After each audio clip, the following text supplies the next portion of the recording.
Hi, this is John Horn, and in this video I'm going to talk about how to play a 3-octave chromatic scale. In previous videos I talked about a 1, 2, 3, 4 exercise. I turned that into a chromatic scale, a 2-octave chromatic scale exercise in a previous video. Maybe I'll put the links up here somewhere. And then in this video we're going to talk about how to make it into a 3-octave chromatic scale. So I'm going to start in the same place. We're going to start on the 6th string, 5th fret, that A. And this time what I'm going to do is reach back as before, but instead of reaching back again, I'm going to hop up to the fret right past my pinky finger. In this case, it's the 8th fret. Now there's 12 notes. There's 4 on the 1st string, and then 8. That's all 12 notes. The next note you're going to do is going to be the octave. So you're going to reach back 1 fret, sort of like we did in the 2-octave scale, and we've come to an octave. So it's going to be 4 notes on a string, 8 notes on a string, reach back. Then we're just going to repeat that. 4 notes on a string, reach back, 8 notes. Now here you don't have to reach back. And there's your octave again. So A, A. And for the last one we're going to do the same thing. Again, we'll have to reach back between the 2nd and the 3rd. Or excuse me, we'll have to reach back between the 2nd and the 1st. We didn't have to do it between the 2nd and the 3rd. Hop up, and this time we're going to slide up with our pinky finger. And so that's 1 octave, 2 octaves, and 3 octaves, right? Technically 4 notes, but the distance would be, the interval would be 3 octaves. Now, similarly to when we did the 2-octave scale, we're going to reach out with our pinky finger. This is a little difficult if you're playing an acoustic like I am in these videos. Much easier on an electric, but we're going to start up here on the pinky finger, and I'm bringing my thumb around to help me reach these. That's all the way up at the 17th fret now. 17, 16, 15, 14. Reach out to your 18th fret. Now this time we're going to reach back with our pinky finger and hop back past where our index finger was. In this case it's the 14th. So again, we're kind of keeping that same pattern of 4 notes on a string, reach out, and doing 8 notes on a string. Boy, that's kind of hard to do.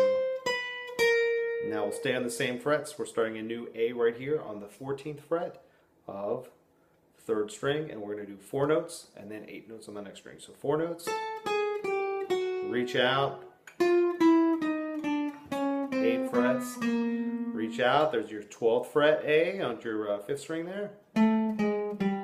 Reach out, 8 notes on that string, and we're at the 6th fret, so guess what? Slide back, and we're all the way back to the A where we started from.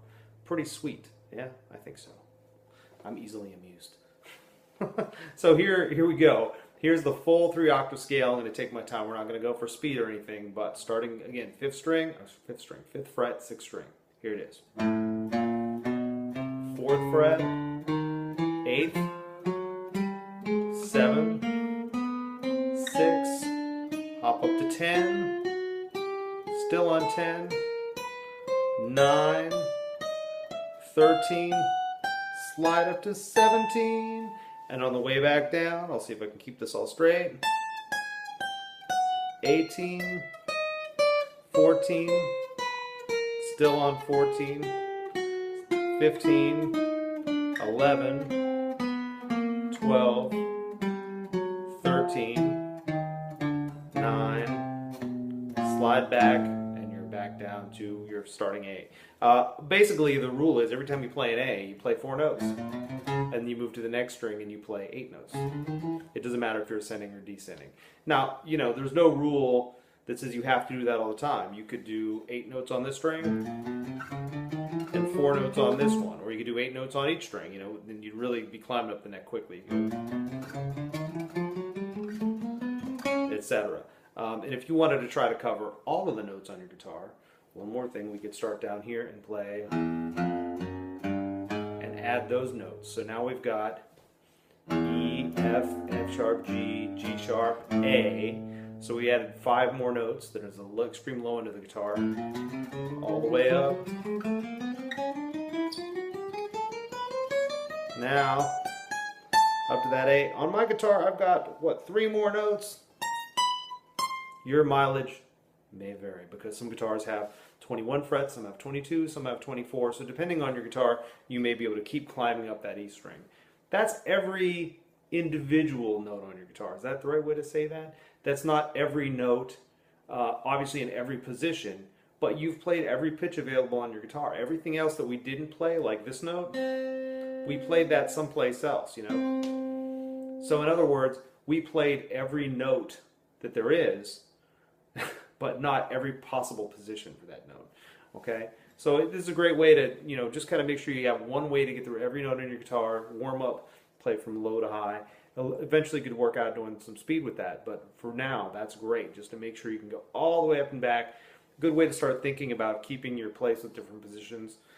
Sometimes people kind of freak out. They go, oh, where's the 17th fret? Well, if you do this, you're going to start to realize where the 15th and the 17th fret is. It's not going to be so hard anymore. And you'll be ready for that when you see those things come up. All right, I think that's enough for this video. Practice your 3-octave chromatic scale. Great warm-up. If you've already done 1, 2, 3, 4, you could move on to the chromatic and now the 3-octave chromatic scale and cover a lot of the same technique. Do something a little more musical with it now. And next time, I'm going to show you how to make some really interesting licks out of these kind of repeating patterns. Alrighty, thanks.